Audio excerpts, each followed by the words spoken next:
So I'm going to stick with our protocol.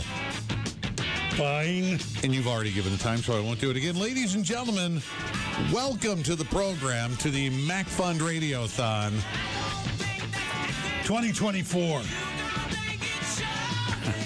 Frankie, how are you? Doing well. You got me? Gotcha. Yes. Oh, yeah. I turned my own headphones down and I screwed it up. Uh-oh. Scared yourself, didn't you? Yeah, that wasn't good, and probably should have messed that in the 5 minutes of us messing around off air. That's warm up. We were warming up. Yeah. Where is this set up in your house anyway? Do you have a dedicated room for this, or? I did until my wife started just piling up junk in it. What junk? I don't know. They're unopened Amazon boxes. Really? There's just stuff that she orders and doesn't get to. Sometimes I'll hide the stuff just to see if she notices something she bought hasn't been opened yet. No. Yeah. I just start. I'm doing a resell. I'm reselling things. I hope you're not selling it like for 10% of what it's worth, because I might be. I don't know. You'll go out of business before Amazon does. Yeah, I just realized that it's my own money that's buying it. Now show these people. Oh, wait. Yeah. I paid for it. This isn't going to work. Really bad, yeah. We were talking about Kevin Pollak off the air. Yeah. It was one of my influences, actually. I watched him in It's a Mad World. Yeah. I remember that. Jonathan Winters was in that on like the little bike, and he's just he's just trying to get where I'm supposed to go. I don't know where I am. And Kevin Pollak's doing I think he did a bunch of impressions in it. I think he did like he did Columbo somewhere. Excuse me, pardon me, sorry to bother you. It's very nice to meet you. Probably Reverend Jim. The old boss. Yeah, he was good at that. Yeah, I think he was the one who started a lot of those, and then people copied him. Yeah, I remember talking to him about it. He's like, "Yeah, I was doing this stuff, and then all of a sudden, everybody's doing the same impressions I'm doing." And I'm like, "Yeah." And that's what happens to everybody. Something blows up like for Carvey on Saturday Night Live when he's doing George Bush Sr. and everybody's going, "Not gonna die." Yeah, then we all started doing that. Just imitate the imitation. Right. And people were doing that as though, it's different when you're talking about stuff in the morning and doing a radio, but when other people are doing it on other sketch shows and stuff, it's like, no, that's him. He made that up. That's not even there. So, but we were talking about him off the air. And the officer and the gentleman thing. We said, well, we had him in here years ago. How long? 15 years ago? It was forever ago. You mean A Few Good Men? Few Good Men? No, when we had Kevin Pollak in here, it was well after A Few Good Men. But he was doing a show in Germantown, and I remember because he said, I'm a Jewish guy, and I'm doing a show in Germantown, blah. Right. So he was in A Few Good Men. He was Lieutenant Weinberg. Yeah. I just read an article recently. He was the second choice for Lieutenant Weinberg. Who was the first? You're going to be amazed. Harrison Ford. Really? No. Oh, I thought that was... Go ahead. You want to tell him? Really? He checked swing up, really. Oh, I got him. Yeah, I should have known. Brian never has real information. It's just make-em-ups. Right. He goes for the most ridiculous. And you go, what, really? Well, yeah, I always thought that was crazy. Okay. It was the first choice for that was Jason Alexander. I could see really? that. And he couldn't do it because Seinfeld was filming. We're not going to let you do it. You can't do it. You got to do the show. You can't hang out with Jack Nicholson. You got to be with me. Hey, Jerry, I'd let him do it. He'd be a great Lieutenant Weinberg, huh? Take a look. It's Jack Nicholson. He's going to sit on the bench and yell at people. How would that have changed things down the line? For Jason Alexander? For Kevin Pollak, for Jason Alexander, for Tom Cruise, maybe. I don't know. Yeah. Those recasting or original castings are interesting. Saturday Night Live did that thing where, who was it originally was supposed to be? Was somebody else was supposed to be Han Solo? I think. And speaking of Harrison See, Ford. I can't do Harrison Ford again for that one. Well played. Really? Well played. Well, yeah. But I remember they did Christopher Walken as, I think, Han Solo, 12 parsecs, Millennium Falcon. Wow. And Kevin Spacey, I guess you're not even supposed to say anymore, but he did like Pacino doing something, Walter Matthau, what am I, a Wookiee? You know, that kind of thing. Or he was a Jawa, I don't remember. But there was a lot of really great, little takes in there and different impressions and stuff. But when you find out sometimes who passed on certain roles, I heard Matt Damon talking about he passed on something really big too. I got a lot of setups today and no answers for them. Pretty good stuff here. It's trivia with no answers. Yeah, it's Frank Caliendo. Yeah, I can't remember what that was. What it was? Yeah. But yeah, on a list on the internet. Yeah, 40 actors who passed on iconic, defining movie roles. Yeah. Well, they have, let's see, Jack Nicholson and Robin Williams next to each other, picture to picture, and it looks like I was going to be Patch Adams. Could Robin Williams... But I decided against it when I had to wear the clown nose. Could Robin Williams possibly have passed up on The Shining? I just don't see it. Oh, my gosh, and here's Johnny. Where's Ed? We didn't even know this was supposed to be happening at the same time. And who's that little person in the hall? What, me? Okay. Yep, see, not scary. Oh, but wonderful, you know. Speaking of Robin Williams, they're redoing Popeye. Oh, well, good luck with your career after that one. Yeah, I don't know if they've cast it or have a script or anything, but the story the other day was they're redoing Popeye. Kids don't even remember Popeye at all. Well, that was like 81 or 2 or something. Is it going to be, here we go, is it going to be Seth Rogen? Oh, here we go. Listen, this is some interesting spinach. Instead of eating it, I'm going to smoke it. That's a good idea. See, Frank, that's better than your half-remembered stories. Yeah. I am Popeye the Sailor Man. Yeah, here it is on the list. Robin Williams as Jack Torrance in The Shining. That was one of them. Oh, that would have been amazing. That's it. No comedy. John Lithgow as Joker in The Batman. John Lithgow. Wow, that'd be interesting. I don't do a Lithgow. I was going to say, nobody does John Lithgow. They made him Winston Churchill in The Crown, and I thought that was terrible. That was pretty bad. Yeah. Burt Reynolds as James Bond in Live or Let Die. Burt Reynolds. I just always pictured Norm Macdonald doing that, which was actually Phil Hartman doing. He's like, what are you going to do? Do a little Burt Reynolds there? Yeah, what was the movie? I forgot it was. What was that movie? Oh, it was Live and Let Die. Oh, Live and Let Die. Yeah. I'm going to sleep with this hot lady, you know? Okay. Well, there's going to be a great song at the beginning of there. Oh, God, yeah. But a cool car now, you know? Al Pacino as Han Solo. Oh, there it is. Oh, there we go. Ah, Greedo. Huh? Who shot first, me or you? What's going on with this guy? The Wookiee. You see this guy? He's a bear. What are you? Scares me. What is it with Al Pacino? Is he just doing an act all the time, or is he really... Is he nuts? Well, he was on the Oscars not making partially talking German and then not talking German. and then did he announce the winner? It looks like the winner is.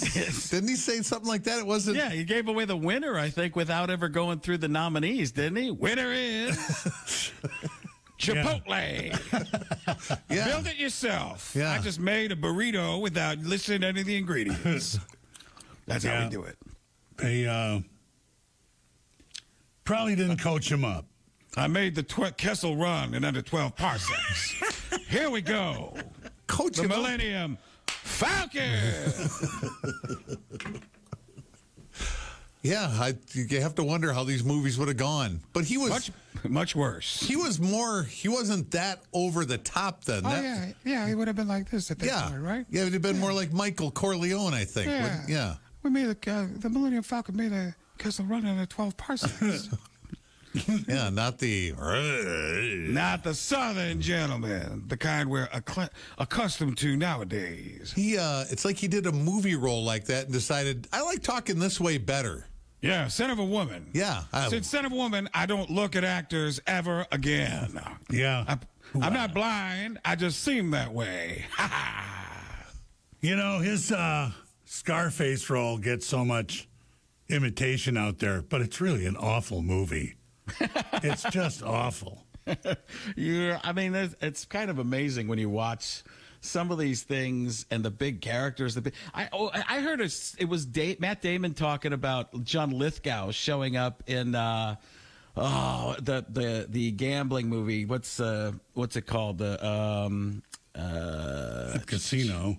No, because he shows up and he's got the German accent, and Lithgow starts talking with some giant. What is this we're doing here? Yeah, Rounders. There you go, Rock. Good pull. Yeah. And good work. Actually, it was Pat who fed that to Rock. So, Pat, you get full credit for that. And he leans over. He comes in with this crazy Russian accent, and people can't understand what he's saying here. And then they call cut. And he looks over to Matt Damon and goes, I'm a terrible actor.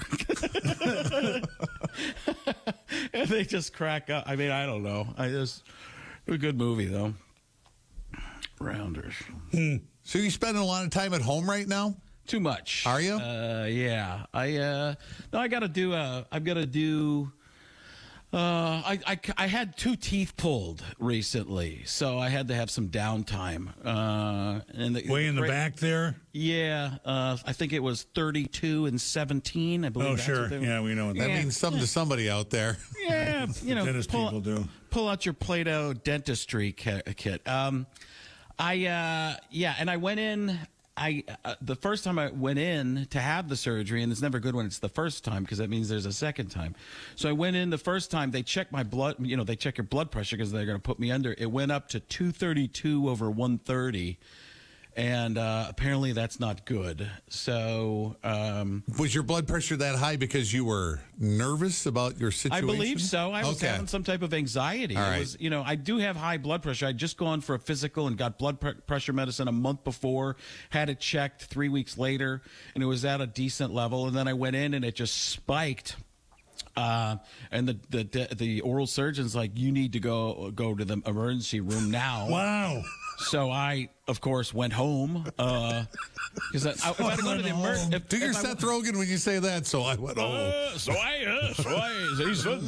need to go to the emergency room now. So I went home because I had a stash to relax on. No, because I knew if I was sitting there in the emergency room, it would be one of those situations where my anxiety and blood pressure would be going more and more just sitting there waiting. Mm-hmm. So I went home and just relaxed. I tried to just breathe. And then I took a warm shower or hot shower. You tried to breathe. Did you sit there and do deep cleansing breaths, like calm down? Yeah, I was listening to. Calm down. No. Did you talk to yourself in Morgan Freeman's voice? Right. And that's when I realized this could be the end. That's when a tall drink of water named Frank Caliendo's blood pressure walked in. But you don't get do you get nervous before you go on stage? Do you get a little amazingly? Oh yeah, it's really unbelievable. Is it anxiety? No, I just caught you, Harrison Ford. 1-1. Now who's the fool? Yeah. This guy. Okay, all right. I just pictured 2 thumbs going at you. Yep. Did you touch? No, sorry. I went John C. Reilly for no reason. I was going to call him Charles Nelson John C. Reilly. All right. So you go home, you sit down. I can breathe this away. I thought so. Yeah, and I did. I got it down to like 170 something over 100. Still pretty high, Frank. Yeah. And then I just kept relaxing. This is over the course of like. Do you have a home hours. cuff? Do you have the home blood pressure thing? I did. I didn't use it as much. Now I use it all the time. And whenever my wife starts to bother me, I go check my blood pressure. You can't talk about this, hon. And she's like, I am so sick of the blood pressure. I'm like, blood pressure going up when you're saying that. Blood pressure going up when you're talking about my blood pressure. Please don't do it. I'm like, you're the one who want me to go to the doctor all the time. So I eventually got on. I got on the elliptical machine, and because for me, for some reason, my blood pressure goes down when I exercise. They say that most people it goes up. I knew it would go down, so I got on and started. I actually got on the treadmill and the elliptical machine, and I got it down to 130s, somewhere in 130s over 80s and stuff like that. So I was in a range that I'm normally in, and I called my doctor the next day, and I go, should I come in and see you? And he's like, no, actually, you did everything you should have. The medication regulated you enough. It probably would have been even worse. And, you go into the emergency room probably would have bothered you. You're right. So, so the answer is never go to the hospital. Well, I think they tell you they have to say that. I think that's the thing is the surgeon, an oral surgeon, whomever, they have to tell you that because if they don't, they could possibly be negligent. He couldn't do the surgery. He's like, I'm sorry, and my dentist is very funny, Dr. Kim. He's very or not dentist, oral surgeon. He's very funny because he's very dry, and he goes, listen, I'd love to make the money today, but this isn't safe. And he goes, I don't want to be in the newspaper for killing a comedian. So, I respected him not trying to kill me, and I knew he couldn't do it. So as soon as I saw it climbing up, he goes, "This is a record for me." He's told me the blood record. Pressure. Yeah, the numbers. He's like never seen that before. So I've since heard. Okay. I've been suckered once. You kind of check swinged on that. Do you think he was serious when he said, "I never saw this before, not this high"? Oh no, he was serious on that one. No, he was because they were looking at me like I was going to die, and I was also worried because Michelle, my wife, was waiting for me downstairs. And I was worried because she had my phone. I couldn't tell her what was going on. And they brought her back in, 10 minutes later for a 2-hour surgery. And I could hear her in the back going, he's done already? And they're like, not exactly. Depends on your definition of done. So it was just, I kind of freaked out a little bit. I guess I'd never experienced that before. I didn't know, things, but I've heard since then that a lot of people that happens a lot with oral surgery is their blood pressure goes crazy because, you just don't like that. There's, I've never heard this before. White coat syndrome. You've heard that before? Sure. Yes, I've heard that. It's just like anything with a doctor or dentist. Yeah, and apparently I have it really, really bad. So I've had so many surgeries since we've known each other, Frank. But anyway, before surgery, they come in and go, there's something they give you, like, hey, would you like this particular shot? They just put it in your IV. It'll take the edge off. And I think, why wouldn't I want to take the edge off before surgery? No. I want to be fully alert. Yeah. Yeah. No. Yeah. Give me the, do it. Yeah. Yeah. I took a Xanax. They prescribed me Xanax next time before I went in. So I took that.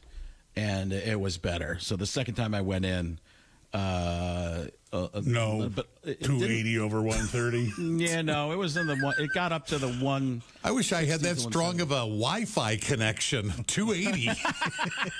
Yeah, I was at 4 bars. Yeah, I had full bars. Right.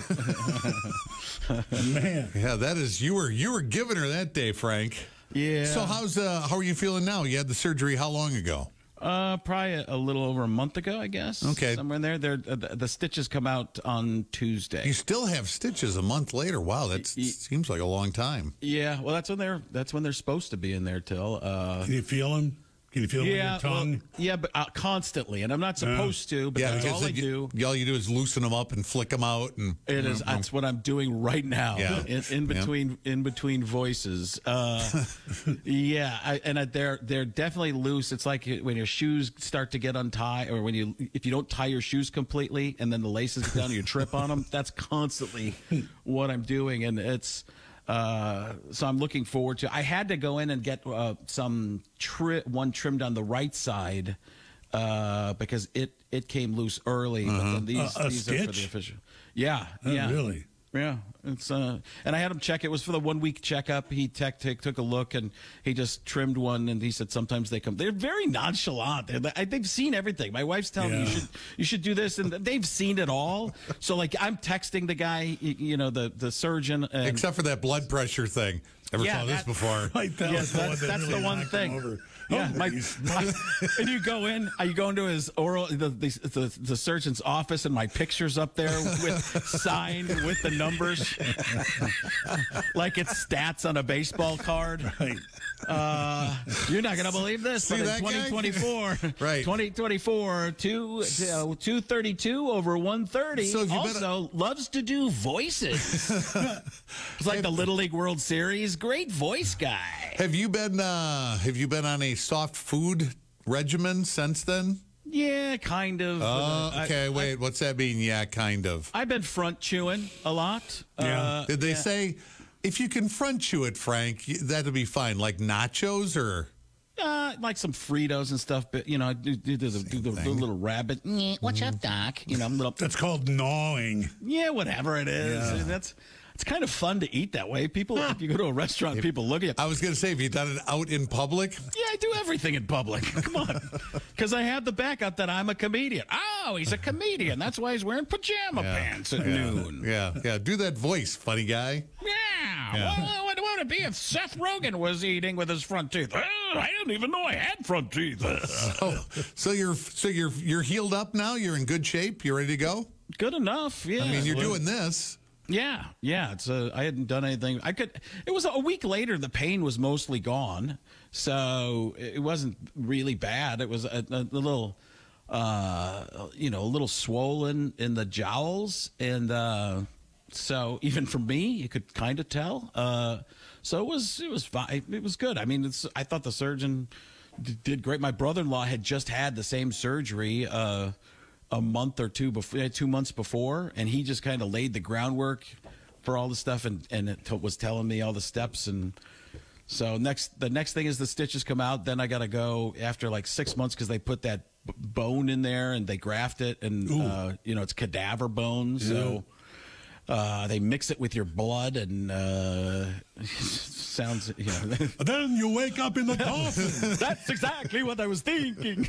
What's next for you now? For me or Dracula? I'm just going to go to bed before the sun goes up. For you, Frank. Yeah. I'm going to be back in Milwaukee. The tickets aren't on sale yet, but I'm going to do the Improv again in I think September. You love that room. September. I do. It is honestly one of the best rooms in the entire country. One because it's newer and they've just done a great job with it. But two, I don't have a two. I just wanted to list things, and I ran out of listing. Yeah, but this will be the fourth time? I've done some single nights. I'm doing a weekend. I'm going to do the weekend. Is that a Friday to Saturday? I think so. That's what it is. I don't know if I've done a weekend there before. I don't remember. Okay. It's like most of my references today. Something I've been there, but now that you've talked about you had surgery, I kind of get it. Maybe you're still a little foggy. Yeah, I might still be taking the Xanax. Right, a little foggy from all the anesthesia. I have no tolerance because I don't drink at all. I've never been drunk in my entire life, and people never believe that when I say that because they're looking at me at the time. But I've never been drunk. You're not drunk right now, sir. No, I am not. No, I'm not. I'm stone sober. No, and so I have no tolerance to things I don't. I have trouble with NyQuil. So if I take NyQuil, then I wake up and what a crazy night. So, what did you do? I took NyQuil. Loser. So I didn't even know. When I was talking to the oral surgeon, I'm like, listen, I have no tolerance. Can you prescribe me an extra one so I can see what this does to me like a week before? He's like, just take one the night before. You'll be fine. So I took one the night before and the one the day of, and I made it through. Yeah. My doctor used to call me a baby. When you were a baby? Because you were a baby. No, when I was a full-grown person. Oh, and I'd be sitting in his office, and he would say, "You're such a baby, God." And he told me to shut up. So, right. your doctor has faith in you, I guess. Was it like the cigarette smoking doctor? In what movie is that? I'm trying to think what that was. That A Christmas Story, that there's a doctor smoking a cigarette? It's not. I was also thinking Babar in Fletch. Dr. Babar. Is that 1B or 2? I feel like I can picture the scene, and I can't remember what. Yeah, there's another one in like Mad Men. I think there's a doctor smoking. Yeah, the kids. Always in Mad Men. Yeah, absolutely. There's something else where there's a doctor with just a cigarette hanging down, talking as he's talking to a kid or something like that. I picture it. Have you had a chance to watch? I always text Frank when I see a comedian thing. Frank's my go-to. I watched the Steve Martin thing, the documentary on Apple Plus. And he said, and I sent this to Frank, comedy death is worse than regular death. And I instantly, Frank, is this true? Because I sent him the quote. because there is something sickeningly hysterical about watching a comedian crash and burn on stage. I don't know why. I laugh more at that when watching a comic just die up there than watching a funny comedian, because it's like I've been there and I know what it's like, and it's horrific, and they can't leave.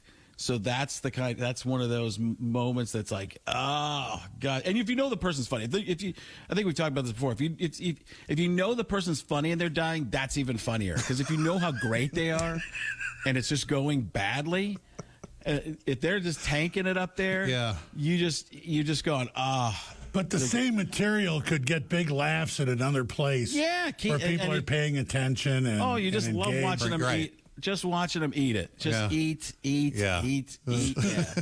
Just keep munging, man. And what's the rule? If, let's say, I'm the middle guy, I'm not the headliner, I have to stay up there for my, 20 minutes? I can't cut it short. 25 to 30. Yeah, usually 25 to 30. And you've got to do the time. You just have to keep going. You just got to try. I mean, that's usually in a club. It's not, unless the comedian's just terrible or it's the wrong kind of comedian. Like, it could be like a really dirty comedian that they booked with somebody super clean. I mean, that would happen all the time. I'm clean, and they'd put somebody throwing F-bombs out there before me, and I'm like, when I'd first start, because I didn't have any juice to have my own opener. And you just I had them book impressionists, but they booked somebody who did voices before me. I'm like, you can't do that. I'm the second ventriloquist. Right. If you've got a guy up there with a dummy followed by a guy with the dummy, the booker's the dummy. I mean, it's like, that doesn't work, because it's already been done. You're like, I've just seen this guy. And then the people in the audience become ventriloquists. This guy sucks. You ever opened for a band?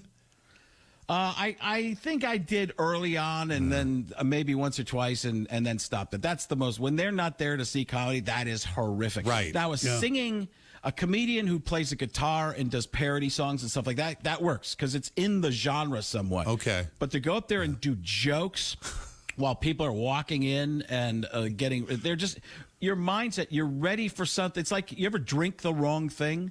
Like, you think you're going to drink water and it's milk, and you're like, what in the world is this? It's like, milk tastes great usually, but not when you think it's going to be water.